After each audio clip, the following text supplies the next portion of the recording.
الحمد لله نحمده ونستعينه ونستغفره ونعوذ بالله من شرور أنفسنا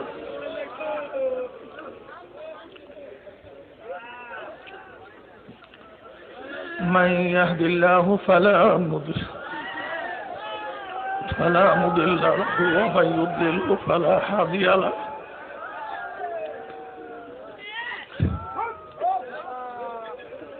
وأشهد أن لا إله إلا الله وحده لا شريك له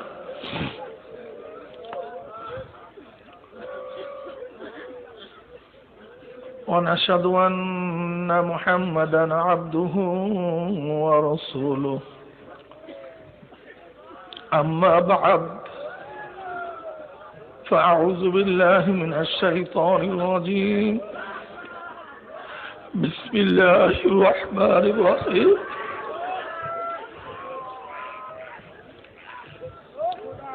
يا أيها الذين آمنوا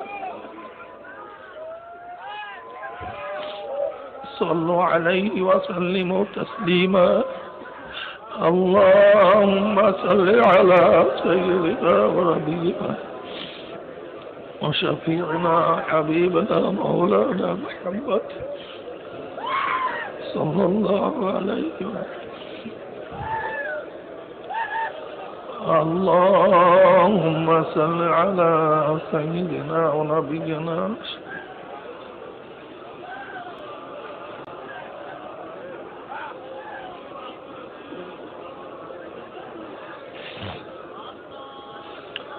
اللهم صل على سيدنا ونبينا وشفيعنا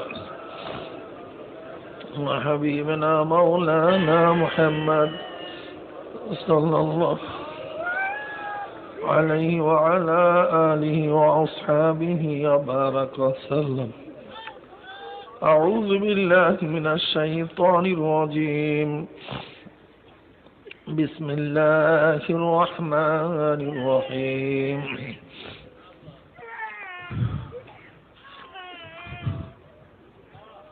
إن كنتم تحبون الله فاتبعوني يحببكم الله ويغفر لكم ذنوبكم والله غفور رحيم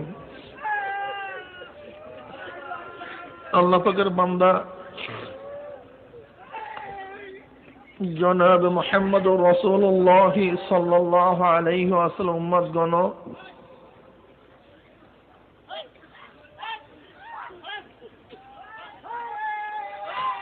আল্লাহ পাক রব্বুল আলামিন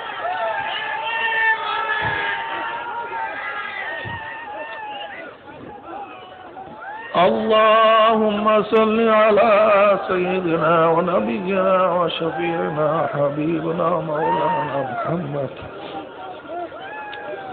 صلى الله عليه وعلى آله وصحبه اللهم صل على سيدنا ونبينا وشفيعنا وحبيبنا مولانا محمد صلى الله عليه وعلى آله وأصحابه وبارك اللهم صل على سيدنا ونبينا وشفيعنا وحبيبنا مولانا محمد صلى الله عليه وعلى آله وصحابه وبارك اللهم صل على سيدنا ونبينا وشفيعنا وحبيبنا مولانا محمد صلى الله عليه اللهم صل على سيدنا ونبينا وشفيعنا وحبيبنا مولانا محمد صلى الله عليه وعلى آله وأصحابه وبارك وسلم। আল্লাহ পাকের শুকর যে মাওলাই কারীম আপনাকে আমাকে এখনো হায়াতে রেখে চরমনাইয়ের বাৎসরিক মাহফিলের অগ্রহণ মাসে আসার মতো, বলার মতো, শোনার মতো তৌফিক দান করছেন, এর জন্য শুকরিয়া চান সবাই বলে আলহামদুলিল্লাহ।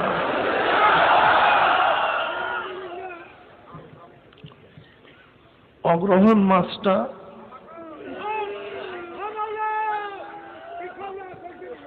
মারাত্মক এক মাস।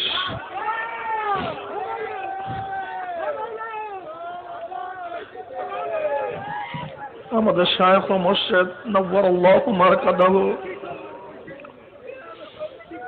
গতকালকে আমাদের থেকে বিদায় হয়ে গেছিলেন।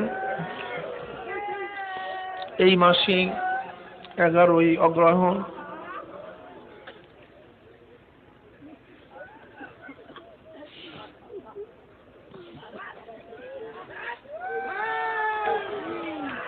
অক্লান্ত পরিশ্রম, সাধনা,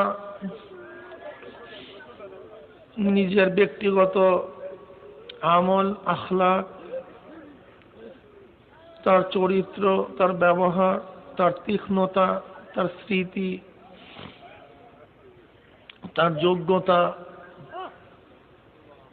ক্ষণজন্ম এক পুরুষ যার মেসাল আমার নজরে খুব একটা দেখি না।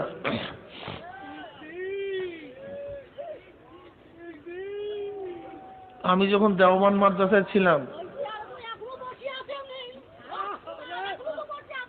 তখন আমি আব্বাজান রহমাতুল্লাহ আলাইহির কাছে ছোট্ট একটা চিঠি লিখছিলাম যে অনেককেই তো দেখি কিন্তু আপনার মেসাল তো আমি খুঁজে পাই না। অনেকের মধ্যে এলেম আছে কিন্তু এলেমের সাথে সামঞ্জস্যতাপূর্ণ আমল নাই। আবার অনেকের মধ্যে আমল আছে, সে এলেমের জ্ঞান, এলেম তার মধ্যে নাই। আবার অনেকের মধ্যে আমল আছে কিন্তু সরদারে দো আলমের 23 বছরের জিন্দেগির সাথে পুরাপুরি মিল দেখে সর্বসাইটে সাধ্য অনুযায়ী কাজ করা, এই যে কি কঠিন এক মেসাল। যে মেসাল খুঁজে পাওয়া যায় তার মধ্যে অনেক সাইড গালেব, অনেক সাইড মাগলুব। শায়খ রহমাতুল্লাহ আলাইহি তিনি উদখুলু ফিস সিলমি কাফার যে বয়ান করতেন, সেই বয়ানের বাস্তব নমুনা আসলে তিনিই ছিলেন, বাস্তব নমুনা। ঘরের ব্যবহার, আচরণ, স্ত্রীর সাথে মুআমালাত, মুআশারাত, সন্তানদের সাথে ব্যবহার, তার মুরিদদের সাথে আচরণ, ওস্তাদদের সাথে আচরণ, পাড়া প্রতিবেশী। অনেকেই বলে ওই ঢাকায় দেখা হইছে, এই ভাত খাইছো, কখন আসছো, কি করছো। সেলাই রিহিমির ব্যাপারে আহলুজ্জার যারা ছিলেন তাদের ব্যাপারে সব দিক থেকে এক বেমিসাল, এর কোনো মিসাল হয় না। যখন রাগ করতেন মনে হয় যেন সুবহানাল্লাহ কি যেন হয়ে যাবে। কিছুক্ষণ পর দেখিনি যে আমার উপর রাগ করছেন সেটার কোনো পরিচয় নেই, ভুলেই গেছে। এত রাগান্বিত মানুষ কিছুক্ষণ পর রাগ করছে, এরকম কোনো মিসাল নেই। এত আদর করছেন, মোহাব্বত করছেন, শরীয়তের খেলাফ হয়েছে, মনে হয় তার সাথে পরিচয়ই নেই, তাকে চিনিই না। এই এক বেমিসাল মানুষ। যাই হোক,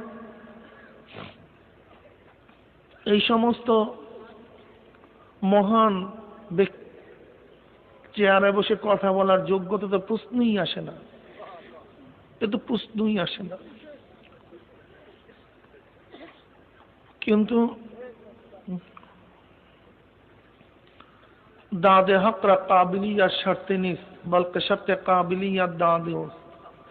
আজকে আমাদের মাওলানা আব্দুল্লাহ ওয়াহাব সাহেব দামাত বরকাতুহু খুব ভালো বয়ান করছে। আমার মাওলা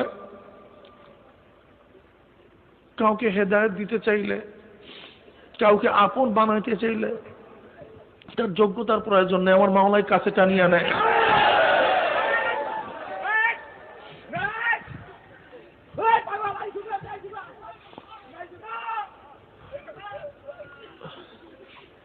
হাদা ইয়াহদি হেদায়াতান, হেদায়েতের দুই অর্থ, ইরাদুত তরিক ইসালিল মাতলুব।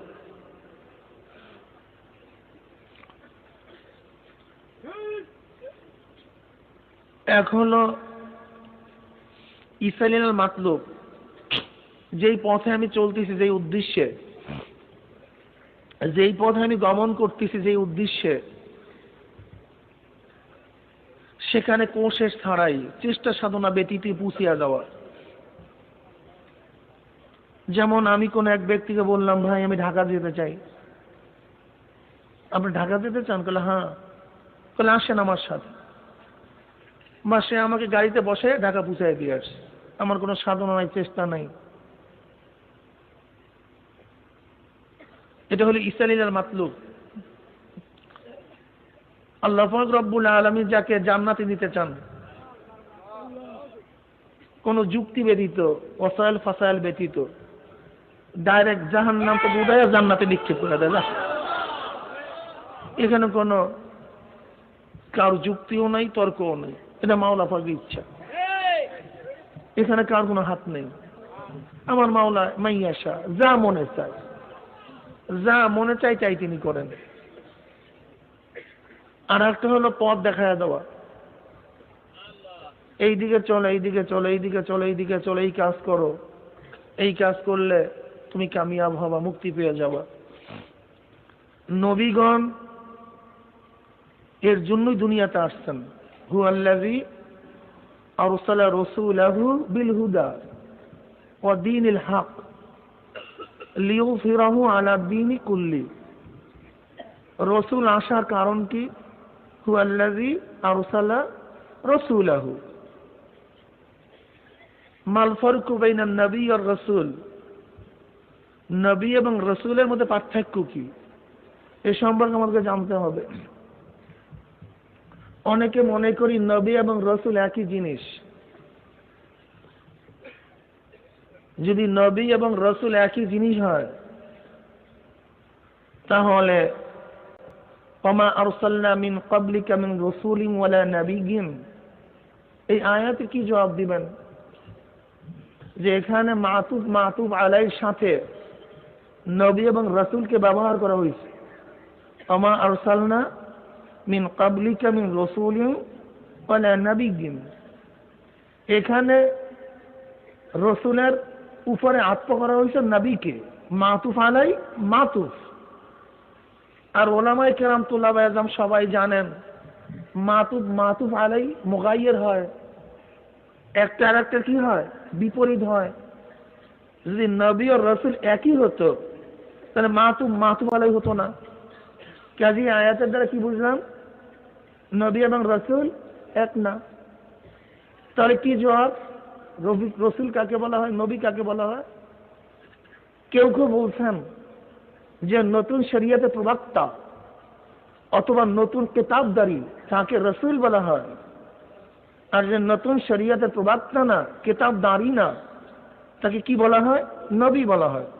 এখানে ইশকাল আসে। হযরত ইসমাঈল নবী আলাইহিস সালাতু ওয়াস সালাম কে আল্লাহ পাক কানা নবিয়্যান ওয়া কানা রাসূলান ওয়া নাবিয়্যা, আল্লাহ পাক রব্বুল আলামিন ইসমাঈল নবী আলাইহিস সালাতু ওয়াস সালাম কে রাসূলও বলছেন, নবীও বলছেন। অথচ নবী ইসমাঈল আলাইহিস সালাতু ওয়াস সালাম না নতুন শরীয়তের প্রবক্তা ছিলেন, না নতুন কিতাবধারী ছিলেন, না নতুন শরিয়তের প্রবক্তা না, তার উপরে কোনো কিতাব নাযিল হয়েছে। তাহলে আল্লাহ পাক রব্বুল আলামিন নবী ইসমাঈল আলাইহিস সালাতু ওয়াস সালাম রাসূল বললেন কেন? তাহলে যারা বলছেন যে নতুন শরিয়তের প্রবক্তা এবং কিতাবদারি তাকে রাসূল বলা হয়, এই আয়াত তাদের ইশকাল ফলস। কিতাবুন নবুয়তের মধ্যে নবী ও রাসূলের সুন্দর একটা ব্যাখ্যা দিয়েছেন, যেটা দিলকাশ এবং সবচেয়ে চমৎকার, যার উপর কোনো ইশকাল পড়ে না। সেটা কি? তিনি বলছেন নবীদের কাজ হলো ইসলাহুন নাফস, ইসলাহুন নাস, ইসলাহুল কওম। নবীদের কাজ হলো শুধু নফসকে ইসলাহ করা, কওমকে ইসলাহ করা, মানুষকে ইসলাহ করা।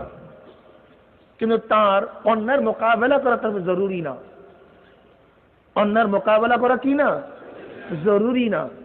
কিন্তু প্রত্যেকটা রাসূলের উপরে নাহি আনিল মুনকার, অন্যের মোকাবেলা করা ফরজ।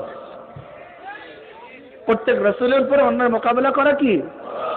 এই তাবলীগ সবচেয়ে আওয়াজ, সবচেয়ে কবি, সবচেয়ে শক্তিশালী।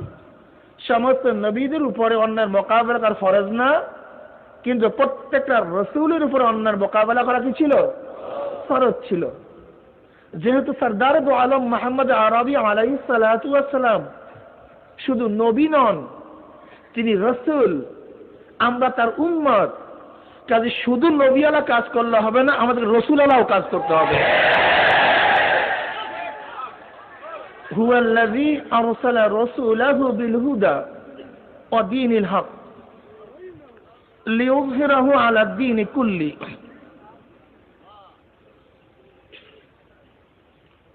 আমি যে আয়াত শরীফ তেলাওয়াত করছি, আল্লাহ পাক কি বলছেন?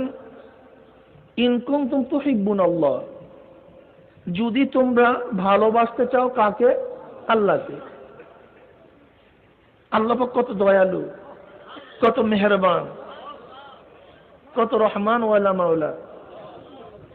জানে বন্দার আমাকে ভালোবাসতে চায়, যেহেতু আমি খালেক, আমি মালিক, আমি সব কিছু অধিকারী, আমি কাদের। বন্দা তো যেহেতু আমি সর্বগুণে গুণান্বিত, কাজী বন্দা তো আমাকেই মহাব্বত করবে। এই যে আমরা খুতবার মধ্যে কি বললাম? আলহামদুলিল্লাহি নাহমাদুহু ওয়া নাস্তাঈনুহু ওয়া আস্তাগফিরুহু ওয়া নাউযু বিল্লাহি মিন শুরুরি আনফুসিনা। আজীব ব্যাপার। পড়লাম খুতবা, আলহামদুলিল্লাহি নাহমাদুহু ওয়া আস্তাঈনুহু ওয়া আস্তাগফিরুহু। এই খুতবা কিন্তু সরদার দু আলম পড়ছেন এইভাবেই, মাঝের সিগা দিয়া পড়ছেন। ওই ওয়াহিদের সিগা, এই মানে মুতাকাল্লিম জমা না, ওয়াহিদের সিগা দিয়া পড়ছেন। আস্তাঈনুহু ওয়া আস্তাগফিরুহু ওয়া আউযু বিল্লাহি মিন শুরুরি আনফুসিনা। ঠিক না? কি বললাম? আলহামদুলিল্লাহি নাহমাদুহু, সমস্ত প্রশংসা কার জন্য? আল্লাহর জন্য। নাহমাদুহু, আমরা তারই প্রশংসা করতেছি, যেহেতু সমস্ত প্রশংসার অধিকারী কে? কাজে নাহমাদুহু বা আহমাদুহু, আমরা তারই প্রশংসা করে দিছি। ওয়া নাস্তাঈনুহু বা আস্তাঈনুহু, আমরা তার কাছে সাহায্য চাইতেছি। ওয়া নাস্তাগফিরুহু, আমরা তার কাছে ক্ষমা প্রার্থনা করতেছি। ওয়া নাউযু বিল্লাহি মিন শুরুরি আনফুসিনা, পানা চাইতেছি, মাপ চাইতেছি ওই সমস্ত ত্রুটির থেকে যা আমি করে ফেলছি। এইমাত্র তার প্রশংসা করলাম, তার ত্রুটিগুলো কোথায়? সাথে সাথে ওয়া নাউযু বিল্লাহি মিন শুরুরি আনফুসিনা বললাম কেন? কারণটা কি? কারণ তো পিছনেই চলে গেছে। আলহামদুলিল্লাহি রাব্বিল আলামিন, সমস্ত প্রশংসা কার জন্য? যেই মাওলা সমস্ত প্রশংসার অধিকারী, সেই মাওলাকে যেইভাবে প্রশংসা করা দরকার সেইভাবে প্রশংসা আমি করতে পারি নাই বিধায় সাথে গিয়ে বললাম, মাওলা তোমার প্রশংসা করা যেরকম তুমি হক, সেইভাবে প্রশংসা করার যোগ্যতা আমার মধ্যে নাই। কাজে আমার থেকে যেই ত্রুটি হয়ে গেছে, সেই ত্রুটির থেকে আমি তোমার কাছে মাপ চাইছি।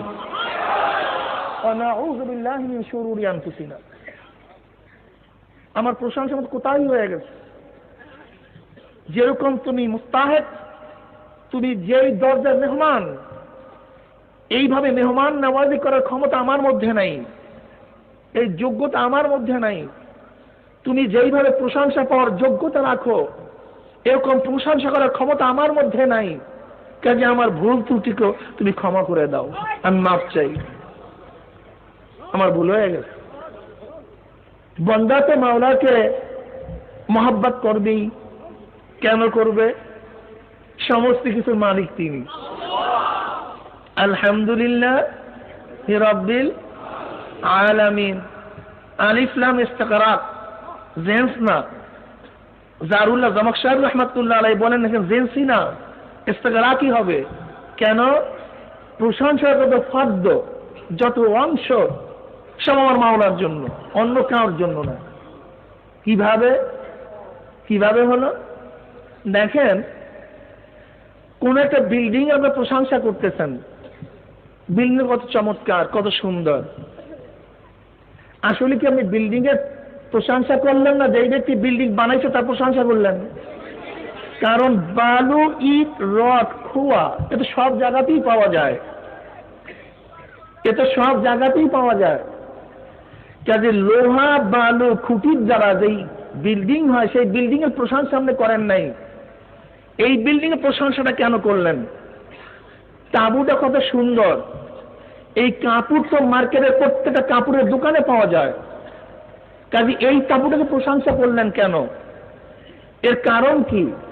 আসলে আমি কাপড়ের প্রশংসা করি নাই, যেই ব্যক্তি কাপড়টাকে এরকম সুসজ্জিত করে সাজাইছে আমি তার প্রশংসা করতেছি।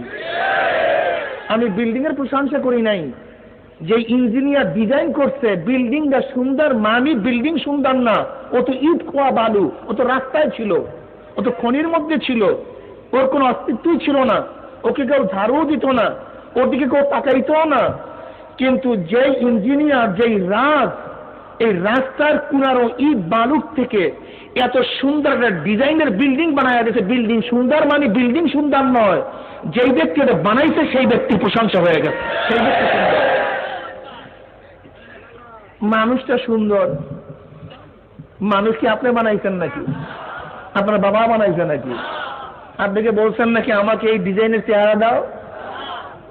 তাহলে মানুষটা সুন্দর না, এই মানুষ যে ব্যক্তি বানাইছে আসলে প্রশংসা তার, সে হল আমার আল্লাহ, সে আমার মাওলা। ফুলটা এত ঘেরানওয়ালা, এত সুন্দর ফুল, এই ফুল নিজে নিজের মধ্যে ঘেরান আনতে পারে নাই। আসলে ফুল সুন্দর মানে যে ফুলকে বানাইছে সে খুবই সুন্দর, সে ভালো ভালো একজন কারিগর।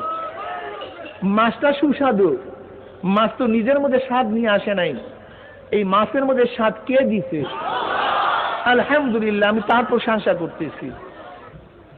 এই রসটা এত সুন্দর, এই ফলটা এত সুন্দর, এই গোশতটা সুন্দর না, আসলে আলটিমেটলি আমি সব প্রশংসা করতেছি আমার মাহবুব মাওলার। তিনি সমস্ত খালেক, আলহামদুলিল্লাহ, সমস্ত প্রশংসার একমাত্র একচ্ছত্র অধিপতি, মালিককে আর কেউ না, কেউ না। বলতে পারেন হুজুর আমি চেয়ার বানাইছি, কাঠ কে দিছে? তোমার মধ্যে জেহেন কে দিছে? তোমার মধ্যে জ্ঞান কে